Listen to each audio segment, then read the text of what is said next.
G'day everyone, my name's Cautious Pancake and here's my third, and I think best, base design for the Glock 9 3x3 challenge.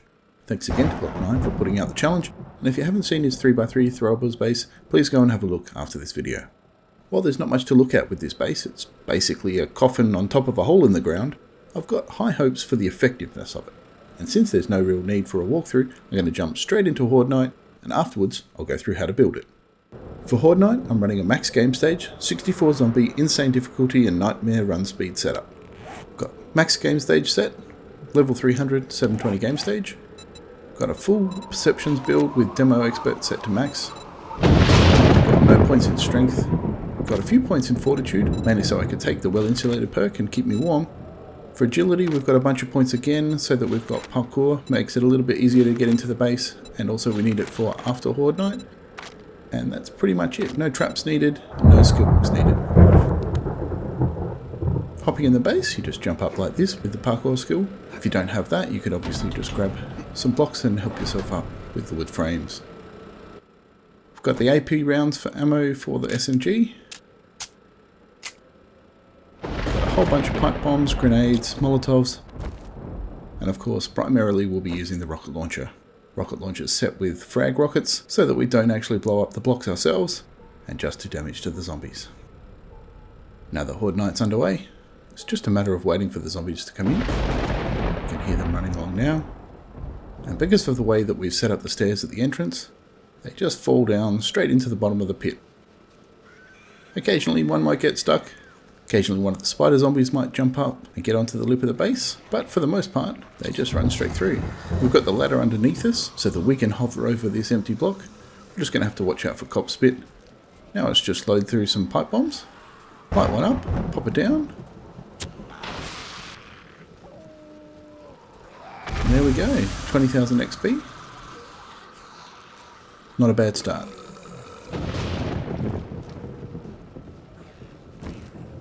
Then we just sit back again, wait for the bottom to fill up. We can preload it next with some pipe bombs. Ouch. There's that cop spit that we're supposed to be watching out for. We might just wander over to the side now. Wait over here. You can see we're running no armor on this build, so we're going to take a little bit of damage. It's just a matter of waiting, and then if we hear that guy smacking on the base for the base, we can just pull out the SMG and tell him to move along. Now that there's a bunch in there, let's light one up. And 30,000 XP that time. Is he dead? Yeah, he's dead. Can hear someone hitting on the base. Can't spot them.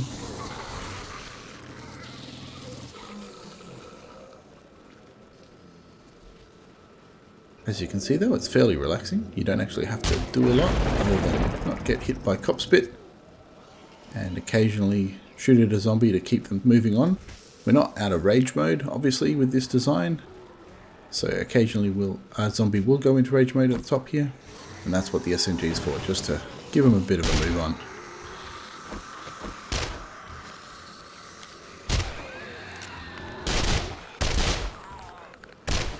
I think we're pretty full down the bottom, so let's pop down a rocket. And 50,000 XP on the dot.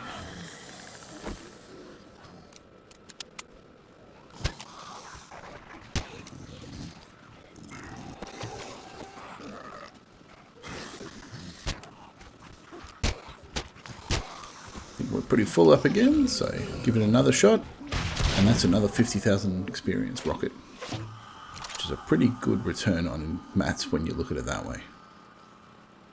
And that, ladies and gentlemen, is pretty much all you have to do with this base. Sit up here, occasionally repair a block. The blocks where they jump up on the first lip, that can take a little bit of damage, as can the blocks underneath the ladder that hold this part of the base up. Do just need to keep an eye on those, and you can reach them from here with the repair gun. But otherwise, go with some grenades this time. $31,000 for the grenades, that's not too bad. Didn't get all of them, but that is pretty much all there is to it. I wouldn't typically go with molotovs in this base, although you certainly can. just because it can leave their cops in a damaged state and have them explode down the bottom, which isn't ideal. Any of your other explosives work just a treat.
Okay, 15 minutes almost now until Horde Night's over.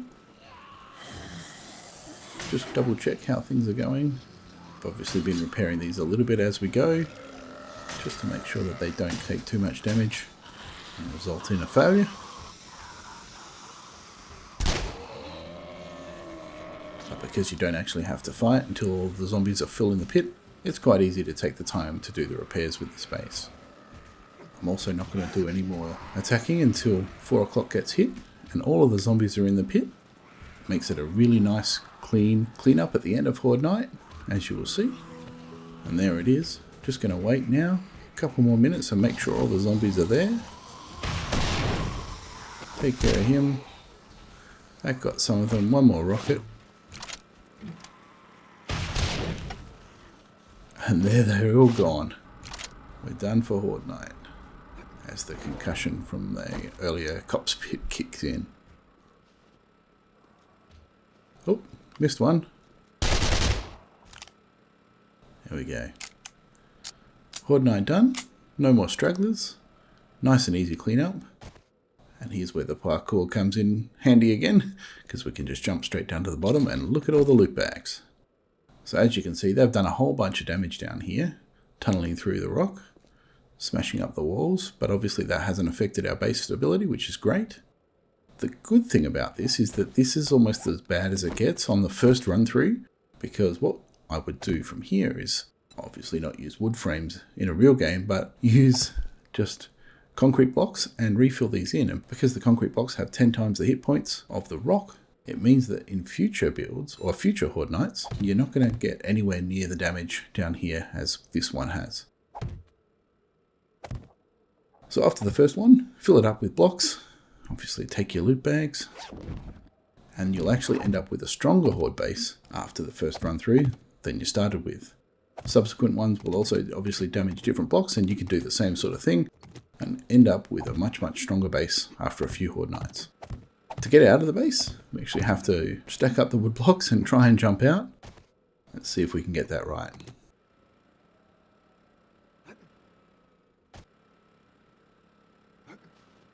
Much better. And there you go. Horde Night, max game stage, easily done. And when you're getting set up for the next Horde Night, one of the things you're going to need to do is clear out those wood frames. Just take them out with the SMG and you're ready to go. Now, if stacking wood frames up through the middle isn't your favourite thing, here's an alternate way to get in and out of the base. You obviously can't be doing the 3x3 challenge if you do it this way, but by putting in a little ladder entrance with a vault door that's nice and protected, and with the ladder set up a few blocks off the ground, it means that the zombies won't see that as a path up, and they'll just treat this like any other wall. However, for you, at the end of Horde Night, it gives you a nice simple way to go down, collect your loot bags, do any repairs, and you're good to go once again. Okay, how do we build this base? Well, starting off, you need to map out just a little 3x3 hole in the ground, starting off with a shovel to make it nice and easy to control. From there you need to continue digging down for a total of 11 blocks. And here's where breaking out the auger will make things go a lot faster. Once you've got the hole down 11 blocks, fill it up with 9 concrete blocks along the bottom. And then switch to the plate corner and add these into their corners and a normal plate for the walls in between.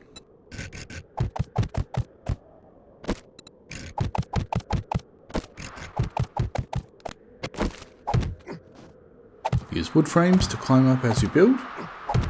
This will allow you to get up and out of the base, just like at the end of Horde Night, but you can use the same technique to enable you to continue building upwards. Once you're out of the base, you can shoot the wood frames to get rid of them just like before.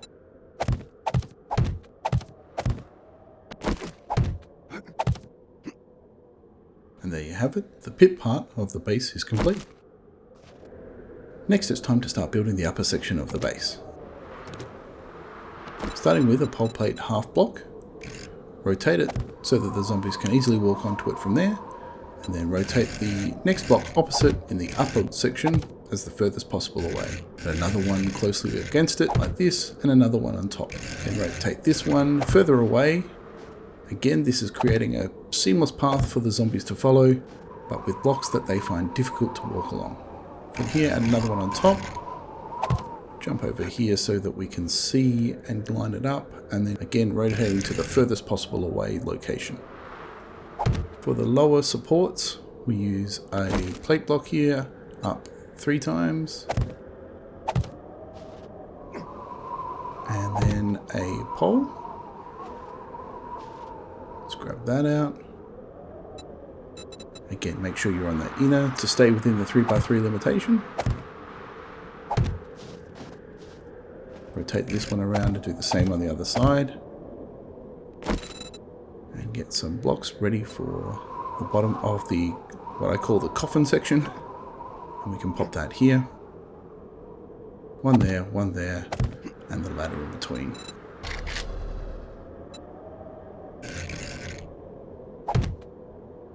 And that is the upper section of the base, minus the final parts of the coffin. You can see that the zombies have a clear path to walk up, and we've got the beginnings of our combat platform. Moving on to the build of the coffin. We need to extend the base out a little bit here.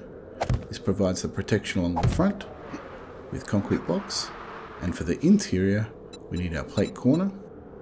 Rotate it around to give us the maximum possible space. We're going to go up 2 blocks for this one. Same on the other corner. And on the back, we're going to grab a plate, go up 2 concrete blocks as well. And on the front, we're going to use full concrete blocks, like so. And then it's time to add the corner. Where is it gone? Plate corner 2 wall, I think it's called. And rotate that around to give us just a nice feeling of space on the inside. You could obviously just put a concrete block on top if you wanted, but I like the extra feeling of space. And then we need the corner again. So we'll just copy that shape. Jump back down and we'll use that one for the central part of the roof. There we are. On the front, we'll just add a plate to cover up that top section there, like so. And for our entrance, we'll just pop in a door. Rotate that around, and we're done. I obviously haven't put any spikes on the roof for vulture protection, but I expect you will do that, or use your preferred method for dealing with vultures. And that is our base build complete. So there you have it, an easy to build 3x3 base that smashes a max game stage horde so easily. I hope you've enjoyed watching. If so, please blow up the like button, and if you'd like to see more videos like this one in the future, please subscribe and come back for the next one. As always, thanks for watching, and happy exploding.